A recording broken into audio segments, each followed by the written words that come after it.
Hello my dear students, कैसे हैं आप सब। आई होप आप सब बहुत बढ़िया होंगे। मैं प्रिंस स्वागत करता हूं आप सबका एक बार फिर से आपके अपने चैनल कॉमर्स अड्डा 247 के ऊपर। आज की वीडियो बहुत ज़्यादा इंपॉर्टेंट है क्लास 12th के बच्चों के लिए, क्योंकि आज की इस क्लास के अंदर मैं आप लोगों के साथ डिस्कस करने वाला हूं क्लास 12th मैक्रो इकोनॉमिक्स का एक इंपॉर्टेंट टॉपिक मनी। और ये जो मनी का टॉपिक है इसको हम लोग कवर करने वाले हैं 2 क्लासेस के अंदर। तो आज की इस क्लास के अंदर हम जानने की कोशिश करेंगे कि मनी एज ए सिस्टम कैसे इवॉल्व होता है over the period of time. तो जैसे कि आप लोगों को पता ही होगा कि मनी ऐसे सिस्टम ऑफ एक्सचेंज बनता है because of the limitation of the barter system. Barter system की कुछ कमियां थी, उन कमियों को रिप्लेस करने के लिए मनी ऐसे सिस्टम जो है राइट आपका निकल कर आया, ऐसे मेजर ऑफ एक्सचेंज निकल कर आया। तो आज की इस क्लास के अंदर जानने की कोशिश करेंगे बार्टर सिस्टम क्या था और बार्टर सिस्टम की बेसिकली लिमिटेशंस क्या थी और उन लिमिटेशंस को कैसे मनी ने खत्म किया। तो ये स्टार्ट करते हैं, लेकिन स्टार्ट करने से पहले ये समझना जरूरी है कि क्या क्या टॉपिक्स हम लोग इसके अंदर बेसिकली कवर करने वाले हैं। तो सबसे पहले अगर मैं मनी की बात करता हूं तो मनी के अंदर आप लोगों ने समझना है meaning and evolution of money, कि मनी का मतलब बेसिकली है क्या और मनी कैसे इवॉल्व हुआ over the period of time. दूसरा हम बात करेंगे हमारे पास forms of money, right. Money जो है वो कितने फॉर्म में बेसिकली प्रेजेंट है, किस किस फॉर्म में मनी जो है वो बेसिकली हो सकता है। उसके बाद करेंगे फंक्शंस ऑफ मनी की, और लास्ट में हम लोग समझने वाले हैं सप्लाई ऑफ मनी के बारे में। किसके बारे में जानने वाले हैं? सप्लाई ऑफ मनी का कॉन्सेप्ट जो है इसके बारे में जानने की कोशिश करेंगे कि सप्लाई ऑफ मनी का कॉन्सेप्ट बेसिकली क्या कहता है।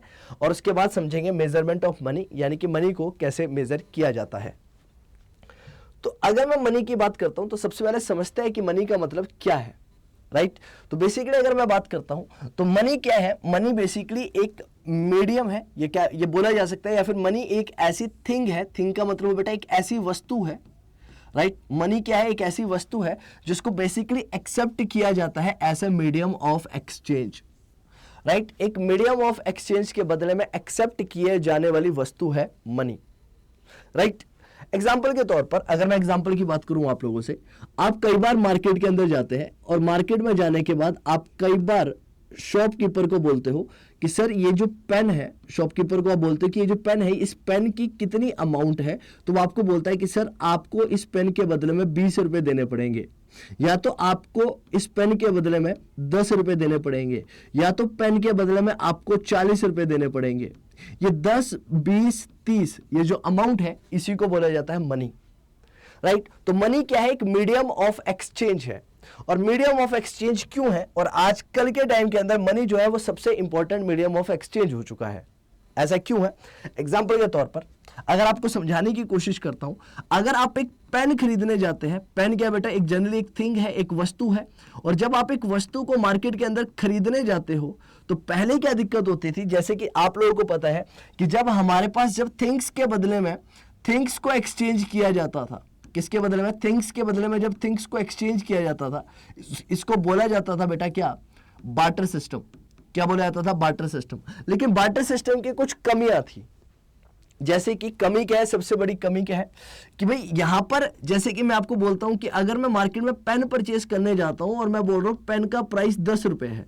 कितना बेटा? 10 रुपए है। ये वैल्यू वहां पर डिफाइन करना पॉसिबल नहीं था। मान लेते हैं कि एक पर्सन है, उनको पेन परचेज करना है, और एक पर्सन है उनके पास क्या है? एलिफेंट है, राइट।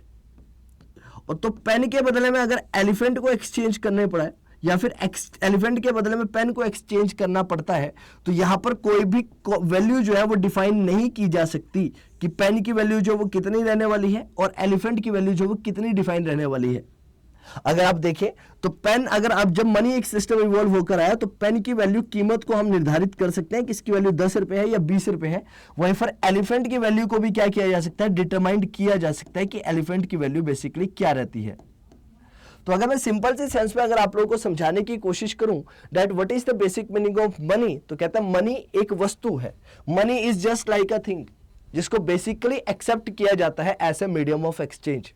तो मीडियम ऑफ एक्सचेंज के तौर पर एक्सेप्ट किए जाने वाली वस्तु क्या कहलाती है? आपका मनी कहलाती है। एग्जाम्पल के तौर पर इंडिया की अगर मैं बात करता हूं तो इंडिया के अंदर जो करेंसी है उसको क्या बोला जाता है बेटा? रुपए बोला जाता है, राइट, या फिर रुपीज बोला जाता है। यूएसए के अंदर अगर मैं मनी की बात करूं तो इसे डॉलर बोला जाता है। यूके की बात करता हूं यानी कि यूनाइटेड किंगडम की बात करता हूं, जिसके अंदर आपकी ब्रिटिश कंट्री जैसे कि इंग्लैंड, राइट, उसमें उसको क्या बोला जाता है? यूरो बोला जाता है। क्यों? क्योंकि ये कॉमनली एक्सेप्टेड है ऐसे मीडियम ऑफ एक्सचेंज। उन कंट्रीज की अगर बात की जाए, इंडिया की अगर बात की जाए तो इंडिया के अंदर रुपीस, यूएसए की बात की जाए तो यूएसए के अंदर डॉलर, ये सारे के सारे commonly accepted measures of exchange है। इसीलिए इन्हें क्या बोला जाता है, इसीलिए इसे बोला जाता है क्या, मीडियम ऑफ एक्सचेंज। आगे समझना क्या कहता है सर, मैंने ऑलरेडी आपको बताया कि पहले के टाइम पर क्या होता था, यहां पर लिखा गया है कि in earlier time goods are exchanged for goods, वस्तुओं के बदले वस्तुओं को ही एक्सचेंज किया जाता था। यानी कि एक गुड्स के बदले में जब हम दूसरे गुड्स को एक्सचेंज करते हैं, गुड्स के बदले में जब गुड्स को किया जाए बेटा एक्सचेंज, राइट, तो हमारे पास एक कॉन्सेप्ट निकल कर आता है क्या, बार्टर सिस्टम। तो जब गुड्स को गुड्स के बदले में एक्सचेंज किया जाता है तो हमारे पास है बार्टर सिस्टम। तो पहले के टाइम पर किसी भी तरह का कोई भी कॉन्सेप्ट नहीं हुआ करता था, there was no concept of money, money नाम का कोई भी कॉन्सेप्ट उस पर्टिकुलर पॉइंट पीरियड के अंदर या फिर उस दौरान में नहीं हुआ करता था। तो उस टाइम पे क्या होता था, इन दैट केस उस टाइम पे दिक्कत क्या थी, a cobbler would make shoes in return of wheat from the farmer, farm worker will get food grains as a reward of his labour and so on. आज की अगर हम बात करते हैं तो आज के इस टाइम के अंदर आप लोगों को पता है कि हमारे पास टोटल फैक्टर्स ऑफ प्रोडक्शन की अगर बात की जाए तो हमारे पास 4 फैक्टर्स ऑफ प्रोडक्शन है। वो 4 फैक्टर्स ऑफ प्रोडक्शन कौन कौन से हैं आपको पता है, लैंड, दूसरा हमारे पास क्या बेटा लेबर, तीसरा हमारे पास है बेटा कैपिटल, और फोर्थ हमारे पास है बेटा एंटरप्रेन्योर। फोर्थ हमारे पास क्या बेटा, एंटरप्रेन्योर, राइट, या फिर एंटरप्रेन्योरशिप। जब मैं लैंड की बात करता हूं तो लैंड के बदले में मुझे क्या मिलता है बेटा, रेंट मिलता है। लेबर के बदले में मुझे क्या मिलती है, वेजेस मिलती है। कैपिटल के बदले में मुझे क्या मिलता है बेटा, इंटरेस्ट मिलता है। और एंटरप्रेन्योरशिप के बदले में मुझे क्या मिलता है बेटा, प्रॉफिट मिलता है। क्या मिलता है, प्रॉफिट मिलता है। ये 4 चीजें हैं। लेकिन जब मैं रेंट, वेजेस, इंटरेस्ट और प्रॉफिट की बात करता हूं तो इसको मेजर किया जा सकता है मॉनेटरी पर्सपेक्टिव में या फिर मनी के सेंस में। एग्जाम्पल के तौर पर अगर आप किसी बिल्डिंग को रेंट पर देते हैं, किराए पर देते हैं, तो जब आप किसी बिल्डिंग को किराए पर दे रहे हैं तो उसके बदले में जो रेंट आ रहा है आप बोलते हैं डिफाइंड अमाउंट है, जैसे कि 10,000 रुपए। यहां पर डिफाइंड अमाउंट है जैसे कि 20,000 रुपए। यहां पर वेजेस अगर आप किसी को सैलरी दे रहे हैं तो डिफाइंड है कि किसी की सैलरी 50,000 है, किसी की सैलरी 1,00,000 रुपए है। तो ये क्या है बेटा, डिफाइंड है, दिस इज डिफाइंड। तो मनी एक मेजर के तौर पर डिफाइंड चीजों के बारे में बात करता है, क्योंकि यहां पर हम चीजों को इजीली क्या कर सकते हैं, वैल्यू कर सकते हैं, डिफाइन कर सकते हैं, बता सकते हैं। अब ध्यान से समझना, पहले के टाइम पर ऐसी चीजें नहीं हुआ करती थी, और जब ऐसी समस्या नहीं हुआ करती थी, ऐसी चीजें नहीं हुआ करती थी, तो इन चीजों के ना होने की वजह से आती है समस्या। समस्या क्या है, एग्जाम्पल के तौर पर यहां पर लिखा गया है उदाहरण के तौर पर, जैसे कि एक कॉबलर है, राइट, उसने क्या करा बेटा, शूज बनाए। क्या बनाए बेटा, शूज बनाए। अब जाहिर सी बात है कॉबलर है तो शूज ही बनाएगा। अब कॉबलर जो है वो शूज बनाता है, लेकिन जब वो शूज को सेल करता है, बात कर रहा हूं बार्टर सिस्टम की। कैसे सिस्टम की बात कर रहा हूं बेटा, बार्टर सिस्टम की बात कर रहा हूं। जब बार्टर सिस्टम है और एक शूज बनाए जाते हैं किसके द्वारा, कॉबलर के द्वारा। अब कॉबलर इन शूज को क्या करेगा बेटा, किसी को सेल करेगा, बेचने वाला है इन शूज को किसी को। और जब इन शूज को बेचता है, और मान लो एक फार्मर जो है इन शूज को परचेज करते हैं, फार्मर्स के द्वारा इन शूज को क्या किया जाता है, परचेज किया जाता है। तो देखो समस्या क्या आने वाली है, शूज बनाए गए और शूज बेचे गए किसको, फार्मर्स को। अब फार्मर्स को क्या करना पड़ेगा, इसके बदले में एक्सचेंज करना पड़ेगा। क्या करना पड़ेगा बेटा, एक्सचेंज करना पड़ेगा। लेकिन ये एक्सचेंज किसके साथ करने वाले हैं, ये जाहिर सी बात है करेंगे इसको एक्सचेंज किसके साथ में, फूड ग्रेन्स के साथ में। किसके साथ में करने वाले हैं, फूड ग्रेन्स के साथ में इसको एक्सचेंज करने वाले हैं, क्योंकि यहां पर हमारे पास कोई भी एक कॉमन एक्सेप्टेड मेजर्स नहीं था एक्सचेंज का, राइट। तो अब कुछ समस्या आएगी over the period of time, और उस समस्या का सॉल्यूशन निकल कर आएगा मनी। जो बार्टर सिस्टम की खामियां हैं, वही खामियां आगे चलकर जो लिमिटेशन है वो बेसिकली प्रॉपर्टीज बनेगी मनी की, या फिर फीचर्स बनेंगे मनी के। और इस टाइप के सिस्टम को क्या बोला जाता है, इस टाइप के सिस्टम को बोला जाता है बार्टर सिस्टम। क्या बोला जाता है इसे, बार्टर सिस्टम बोला जाता है। आगे क्या कहता है, विद मल्टीप्लिसिटी ऑफ वांट्स। अब हुआ क्या बेटा, अब मैंने एक कॉबलर की बात करी, अब जाहिर सी बात है कॉबलर की और भी बहुत सारी वॉन्ट्स हो सकती है, जैसे कि सबसे पहले मैंने बताया कि कॉबलर को वीट चाहिए, हो सकता है एक कॉबलर को राइट क्या चाहिए हो, एक कॉबलर को हो सकता है एक शॉप चाहिए हो रेंट पर, हो सकता है एक कॉबलर को राइट कहीं पर घूमने जाना है यानी कि विजिट करना है तो ट्रांसपोर्टेशन की फैसिलिटी चाहिए, ट्रांसपोर्ट की फैसिलिटी चाहिए, और भी बहुत सारी चीजें हैं जो इसके अंदर आ सकती है। यानी कि एक कॉबलर की मल्टीपल वांट्स भी हो सकती है, there can be multiple wants of a person. अब ये मल्टीपल वांट्स को फुलफिल करने के लिए राइट अब इनके पास क्या है, इनके पास सिर्फ और सिर्फ शूज है, इनके पास क्या सॉल्यूशन है, शूज। अब जरूरी नहीं है बेटा कि हर एक पर्सन को शूज की रिक्वायरमेंट हो, हर एक पर्सन को शूज की रिक्वायरमेंट हो, हर एक किसी व्यक्ति को जिनसे ये सर्विसेज ले रहे हैं उनके पास उनको शूज चाहिए हो, और जब उनको शूज नहीं चाहिए तो ये किस तरह से बाकी सर्विसेज जो है इनका बेनिफिट उठाने वाले हैं, ये समस्या आने वाली है। तो जैसे जैसे कहता है मल्टीप्लिसिटी ऑफ वांट बढ़ती है तो हमारे पास ग्रेटर नीड ऑफ एक्सचेंज जो है वो जनरेट होने वाली है, ज्यादा नीड, ज्यादा जरूरत है एक्सचेंज की राइट जनरेट होगी, और जब ज्यादा नीड एक्सचेंज की जनरेट होगी तो हमारे पास ऑप्शन निकल कर आएगा मनी का, क्योंकि बार्टर सिस्टम इस सॉल्यूशन को या फिर इस प्रॉब्लम का सॉल्यूशन निकालने के लिए फेल हो जाएगा। ध्यान से समझना, कहता है barter system proved to be inefficient, और बार्टर सिस्टम क्या हो जाएगा, इनएफिशिएंट हो जाएगा जब ग्रेटर एक्सचेंज की रिक्वायरमेंट पड़ेगी। तो it is then money was invented, इसीलिए मनी जो है वो एक्सेप्ट किया जाता है या फिर इन्वेंट किया गया as a common medium of exchange. Now the goods was not sold in place of goods but were sold for money. अब गुड्स के बदले में गुड्स को एक्सचेंज नहीं किया जाएगा, अनलाइक अर्लियर, जैसे कि पहले गुड्स के बदले में गुड्स को एक्सचेंज किया जाता था। अब गुड्स के बदले में गुड्स को पहले एक्सचेंज किया जाता था तो था हमारे पास क्या, बार्टर सिस्टम। अब ये गुड्स को क्या कर दिया गया, गुड्स के बदले में गुड्स को ना एक्सचेंज कर कर एक नया कॉन्सेप्ट हमारे पास निकल कर आया, and that concept was money. हमारे पास एक नया सिस्टम निकल कर आता है मनी का। अगर मैं मनी की बात करता हूं तो क्या है और कैसे इवॉल्व हुआ इसकी भी पूरी कहानी है। डायरेक्टली आपके पास रुपीस का कॉन्सेप्ट देखने के लिए नहीं मिलता है। इनिशियली अगर मैं बात करता हूं तो आपके पास गोल्ड कॉइन्स, सिल्वर कॉइन्स का कॉन्सेप्ट निकल कर आया, लेकिन देखा जाता है कि गोल्ड और सिल्वर जो है ये प्रीशियस मेटल थे, तो इसके बदले में एक्सचेंज करना भी थोड़ा सा क्या था, दिक्कत वाली बात थी, राइट।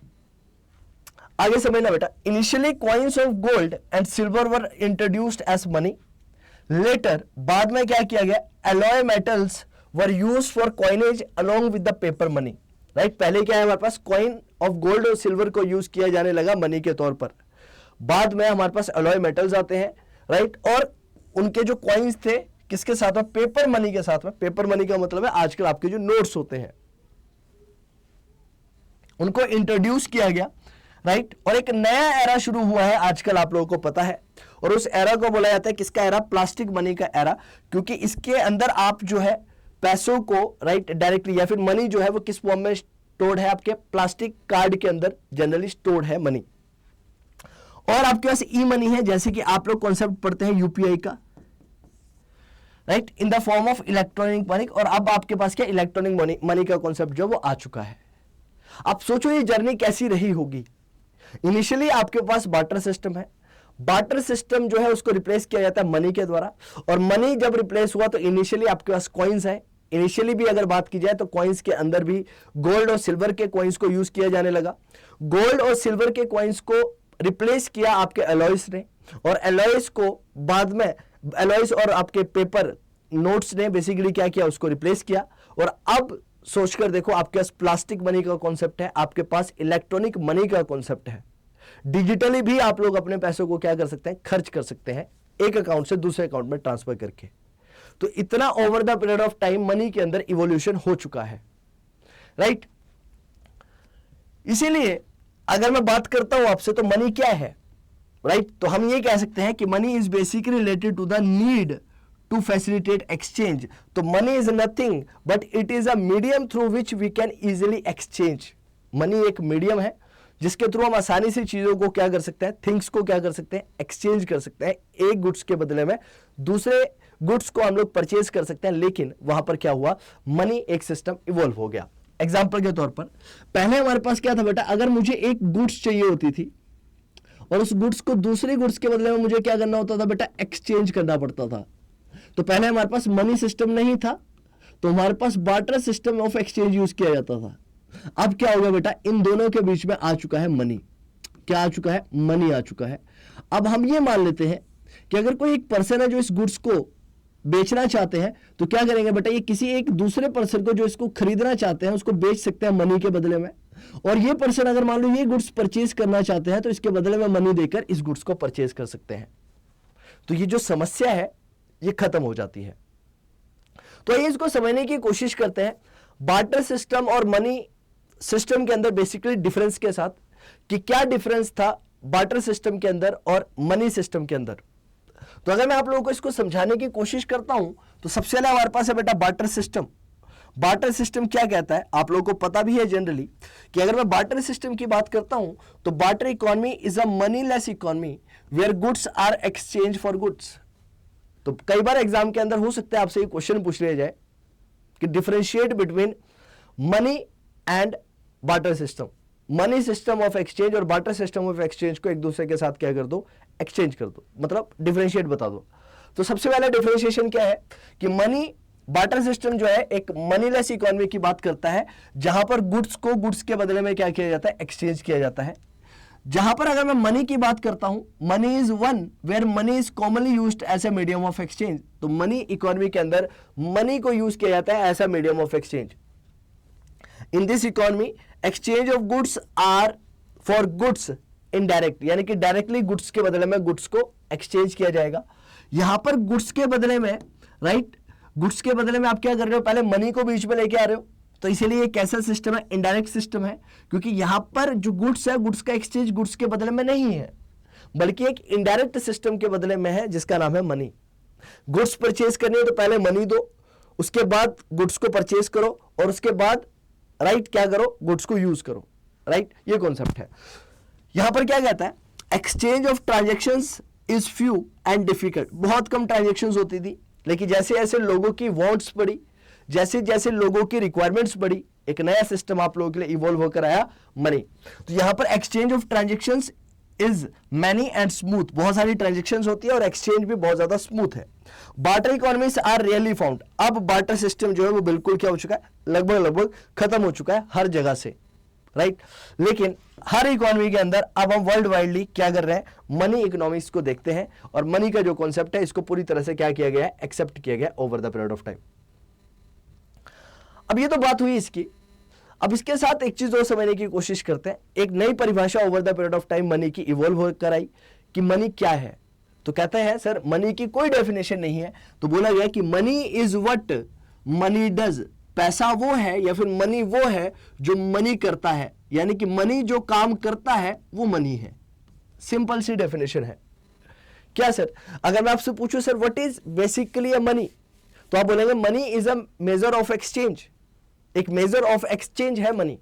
और जब मनी को एक मेजर ऑफ एक्सचेंज के तौर पर अगर आप बता रहे हैं तो यानी कि आप उसकी कैरेक्टरिस्टिक्स बता रहे हैं, आप उसके फीचर बता रहे हैं कि एक मीडियम ऑफ एक्सचेंज है मनी। लेकिन मनी की डेफिनेशन क्या है, मनी यूज क्यों होता है, या फिर क्या है ये मनी। तो आप ये बोल सकते हैं कि money is what money does. Money वो है जो मनी करता है। मनी क्या करता है, मनी हमारी परचेज और सेल की जो एक्टिविटीज है उनको बहुत ज्यादा आसान कर देता है। तो हम बोल सकते हैं कि सर इट इज डिफाइंड, इसको डिफाइन किया जा सकता है एक इंस्ट्रूमेंट, एक ऐसा साधन जो सर्व करता है as a medium of exchange, store of value, a measure of value and a standard for deferred payment. ये सारी की सारी बेसिकली कैरेक्टरिस्टिक्स है मनी की। दीज आर कैरेक्टरिस्टिक्स और these are the features of money. तो अगर मैं आपसे बोलूं मनी क्या है, तो आप बोलेंगे मनी वो है जो मनी करता है। Money is what money does. यानी सर मनी एक ऐसा इंस्ट्रूमेंट है, एक ऐसा मीडियम है जिसके थ्रू हम लोग चीजों को एक्सचेंज कर सकते हैं। इसकी स्टोर ऑफ वैल्यू है, इसकी राइट यूनिट ऑफ मेजरमेंट है, इसकी स्टैंडर्ड है। ये स्टैंडर्ड के तौर पर यूज किया जा सकता है फॉर अ डेफर्ड पेमेंट, यानी कि अगर फ्यूचरिस्टिक पेमेंट्स अगर मुझे करनी है तो इसको यूज किया जा सकता है ऐसा डेफर्ड पेमेंट, यानी कि फ्यूचर में पेमेंट करने के लिए भी यूज किया जा सकता है। So money is a medium of exchange. इसका मतलब क्या है? Goods and services are exchanged because of money. अब बहुत आसानी से गुड्स एंड सर्विसेज को एक्सचेंज किया जाता है या किया जा सकता है because of the evolution of money over the period of time. Secondly, it has measure of value. Measure of value का मतलब है we decide the price of the goods and services. यानी कि सर अगर मार्केट में आप pen लेने जाते हैं तो इसकी वैल्यू है कि ये 10 रुपए का है, या फिर ये पेन जो है ये 20 रुपए का है, या फिर ये पेन जो है ये 50 रुपए का है। इसकी अपनी वैल्यू है। इस वैल्यू को यहां पर बोला गया है कि इसकी मेजर ऑफ वैल्यू है। क्यों सर? क्योंकि हम डिसाइड करते हैं price of goods and services को। तीसरा, स्टोर ऑफ वैल्यू है। क्या कहता है? Money can be saved and store for the future use. Money को सेव किया जा सकता है और मनी को स्टोर किया जा सकता है फ्यूचर यूज के लिए। सपोज करो एक फार्मर बेसिकली पेरिशेबल गुड्स को मान लो बनाता है या फिर प्रोड्यूस करता है। अब उस पेरिशेबल गुड्स की अगर मैं बात करता हूं तो पेरिशेबल गुड्स के साथ एक दिक्कत है, एक समस्या है। पेरिशेबल गुड्स बहुत ज्यादा जल्दी खराब हो जाती है, और जब पेरिशेबल गुड्स बहुत ज्यादा जल्दी खराब हो जाएगी तो उसकी वैल्यू जो है, स्टोर ऑफ वैल्यू जो है, नहीं होगी। लेकिन मनी क्या है? मनी को आप स्टोर करके रख सकते हो, अपने पास स्टोर करके रख सकते हो, वो कभी भी खराब नहीं होने वाला है। तो क्या बोला जाता है? मनी इज और can be saved and stored for future use. Money को सेव किया जा सकता है और स्टोर किया जा सकता है फ्यूचर यूज के लिए, फ्यूचर पर्पस के लिए। It is basically standard for the deferred payment. अगर मुझे किसी पेमेंट को फ्यूचर में करना है तो पहले जब बार्टर सिस्टम हुआ करता था तो आप खुद सोचो कि एक फार्मर जो पेरिशेबल गुड्स को बना रहा है या फिर पेरिशेबल गुड्स को प्रोड्यूस कर रहा है, वो फ्यूचर में अगर पेमेंट करेगा तो उसकी जो गुड्स हैं या फिर उसकी जो फ्रूट्स या वेजिटेबल है वो ऑलरेडी खराब हो जाएंगे, तो वो फ्यूचर में पेमेंट कर ही नहीं पाएगा। और जब वो फ्यूचर में कर ही नहीं पाएगा पेमेंट तो समस्या है सर। इसका मतलब पेमेंट आज इमीडिएटली करनी पड़ेगी उसे, राइट? लेकिन मनी के साथ ये समस्या नहीं है, because money can be used as a standard for the deferred payment और द फ्यूचर पेमेंट। इसको एक स्टैंडर्ड के तौर पर यूज किया जा सकता है फ्यूचर पेमेंट्स के लिए। अब कुछ ड्रॉबैक्स थे बार्टर सिस्टम के, कुछ कमियां थी बार्टर सिस्टम की, जिन कमियों को over the period of time reduce किया गया या फिर एलिमिनेट किया गया, किसके द्वारा? मनी के द्वारा। और सबसे पहली क्या थी? Double coincidence of want. Double coincidence of want का मतलब क्या है? इसका मतलब है, right, it means that two individuals are the possessions of the goods which they are willing to exchange for the satisfaction of their want. यानी कि मान लो, पता है आप लोगों को कि अगर एक्सचेंज अगर हमें करना है तो एक्सचेंज करने के लिए जाहिर सी बात है हमारे लिए या फिर हमारे पास 2 पर्सन का होना जरूरी है, तभी एक्सचेंज पॉसिबल है। अब मान लो बेटा एक्सचेंज कभी भी मैं किसी गुड्स की करता हूं, राइट? मान लेते हैं एक पर्सन है मिस्टर एक्स और एक पर्सन है हमारे पास मिस्टर वाई। तो मिस्टर एक्स और मिस्टर वाई आपस में गुड्स को क्या करना चाहते हैं? एक्सचेंज करना चाहते हैं। तो उसके लिए जरूरी क्या है? जरूरी यह है कि मिस्टर एक्स जिस चीज को बेचना चाहे, मिस्टर वाई उस चीज को क्या हो? विलिंग हो परचेज करने के लिए, कि भैया मैं इस चीज को परचेज करना चाहता हूं। एंड सेकेंड थिंग कि मिस्टर वाई जो बेचना चाहते हैं वो मिस्टर एक्स परचेज करना चाहते हैं, तभी एक्सचेंज हो पाएगा, अदरवाइज एक्सचेंज कर पाना पॉसिबल नहीं है। तो सबसे बड़ी दिक्कत ये आती थी, डबल कोइंसिडेंस ऑफ वांट। दोनों को जो चाहिए वो दोनों के पास अवेलेबल हो, यह समस्या देखने को मिलती थी किसके अंदर? मनी के अंदर। Second, lack of common unit of value, right? Evolution of money has given us a common unit of value and therefore a system of accounting, right? एक common unit of value है, right? अब जो money की अगर मैं बात करता हूं तो money have value, अब common value है और सबके लिए वो value defined है, right? Third, difficulty of future payment or contractual payment. Evolution of money have facilitated the contractual payments, right? अब आप क्या कर सकते हो? easily पेमेंट कर सकते हो, राइट? जो कि पॉसिबल नहीं थी पहले जब मनी ऐसे सिस्टम हुआ करता था। Fourth, difficulty of storage of value, saving and transfers of value. It is not possible to do saving at that particular point of time. पहले चीजों को सेव नहीं कर सकते थे आप लोग। आज सेविंग के नाम पर आप पैसों को क्या कर सकते हो? अपने पास सेव करके रख सकते हो, लॉन्ग टर्म के लिए यूज करने के लिए, अपने फ्यूचर बेनिफिट्स के लिए। लेकिन ऐसा कर पाना पहले पॉसिबल नहीं हुआ करता था। एग्जाम्पल के तौर पर अगेन फार्मर है, पेरिशेबल गुड्स बना रहा है। अगर आज उन चीजों को वो सेव करके रखेगा तो वो फ्यूचर के लिए खराब हो जाएंगी, वो उसके किसी काम की नहीं होंगी। तो वो कर पाना पहले पॉसिबल नहीं हुआ करता था, जो कि अब क्या है, पॉसिबल है और अब किया जा सकता है बहुत आसानी के साथ। नेक्स्ट, अगर मैं बात करता हूं आप लोगों से किसकी, फॉर्म्स ऑफ मनी की, तो आप लोगों को पता है कि मनी की जो फॉर्म्स है या फिर मनी को क्लासिफाई किया जा सकता है दो फॉर्म के अंदर। सबसे पहले हमारे पास है फियाट मनी और फिड्यूसरी मनी, राइट। और सेकंड हमारे पास आता है full bodied money and credit money, right. अब फियाट मनी और फिड्यूसरी मनी क्या होता है, यहां पर एंड वर्ड का यूज किया गया है। एंड वर्ड का मतलब है कि ये टर्म्स अलग अलग है और नहीं है बेटा। आप लोगों को पता ही होगा और एंड के बीच में डिफरेंस है। एंड का मतलब क्या है कि यहां पर हम फियाट मनी और फिड्यूसरी मनी की बात कर रहे हैं, यानी कि दोनों ही डेफिनेशन क्या है बेटा, अलग अलग है अपनी अपनी सेंस में। सेकेंड हम बात करते हैं फुल बॉडीड मनी की और क्रेडिट मनी की। फुल बॉडीड मनी और क्रेडिट मनी भी आपस में क्या है, डिफरेंशिएट करता है।